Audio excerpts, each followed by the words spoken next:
Guys, so update ka muna, tingnan mo muna kahit saglit lang. Ito na po. Alugbati po siya, idol. Nagaling sa kapitbahay.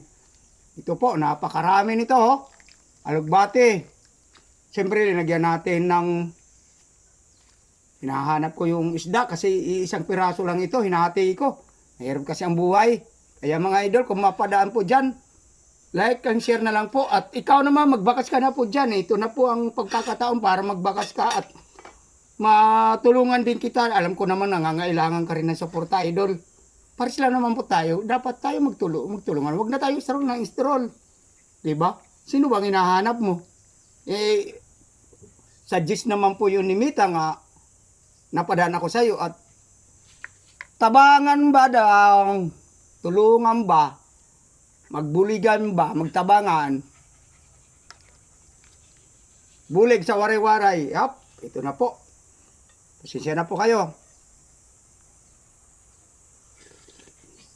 Ay, salamat pala kang Brad Arwin Pabularcon ng Barangay Lagundi ng Murong Rizal. Shout out po sa iyo, bro. Maraming salamat. Ito na po. Yung galing sa iyo nga alugbati. Maraming salamat po at yung iba ibinigay ko para kanang iba makatikim. Mayroon kasi nag-albor ng kapitbahay din kaya binahagian ko po paano. Kaya mga idol, samahan niyo po ako at nailapit ko na po ito sa Diyos.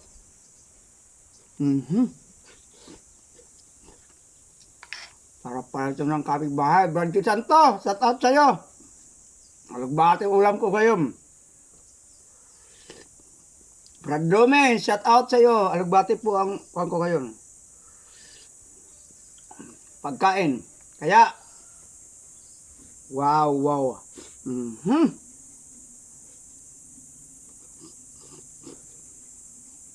Meron pang ampalaya.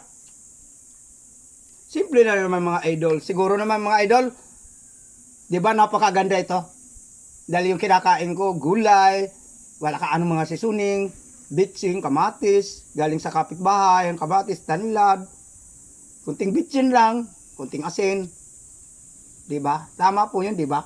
Kaya mga idol, tangkilikin yung kumain ng mga ganito para naman maging healthy ang inyong pangangatawan. Hindi ko naman sinasabi, huwag kayong kakain ng mga iba. Kain po kayo, pero mas lamang ito. Sa mga bata, tingnan mo yung mga Bisayang mga bata, yung mga pobre, kung kumao ng gulay parang kabaka. Ganon din po ako, pobre naman kasi ako idol, kaya kung mapadaan ako, suportahan naman po nyo yung aking ginagawa. Kung okay lang po ba? Kung, siyempre, lalo na ikaw, content creator ka, di ba naghanap pa rin ng suporta? Sino mang hinahanap mong susuporta sa'yo? Di ba pares sila naman tayo? Ikaw naghahanap ka rin, naghahanap din ako. Ano kaya mag-suportahan na lang tayo at mag-ibigan dito? Hindi ibang klaseng pag-iibigan mga idol ha. Mag-ibigan tayo dahil dito tayo parehas sa social media. Gustong makaranas ng pamumuhay nga. Ganito, sabi daw dito, marami raw ditong kwarta. Sabi nila. Paano natin magiging kwarta yon kung hindi tayo magtutulungan? Subukan natin. Magtulungan po tayo. Like and share ka po dyan. At tutulungan din po kita pag ikaw ang napadaan. Sigurado, lahat naman yun eh. Lahat pag ako nagkukuhan eh, ako pag nagkikipag-ingib walang bihira lang ang pinapaabanti ko eh. Lahat po yun eh. Kahit mga lumang mga kuan nyo, mga idol, kahit mga lumang video nyo, tinalike ko yun. At kino-comment. Minsan, nagsishare din po ako. Kaya lang, pag bagong upload ako, hindi po ako nagsishare. Siguro sa umaga po ako nagsishare kasi siyempre naipadaloy ko na rin yung aking mga video, yung aking upload sa hapon. Kaya mga guys, hanggang dito na lang. Maraming thank you. Ito po kasi gagawa po ako ng ulingin, idol, kasi uuling din po ako para may pambili ako ng bugas. At siyempre iba nga mga sura. Siyempre nakaumanggap ako ng tsura. Idol. Siyempre, masiram ata. Sabi pa sa Bicolano, may sira sa paghaingan.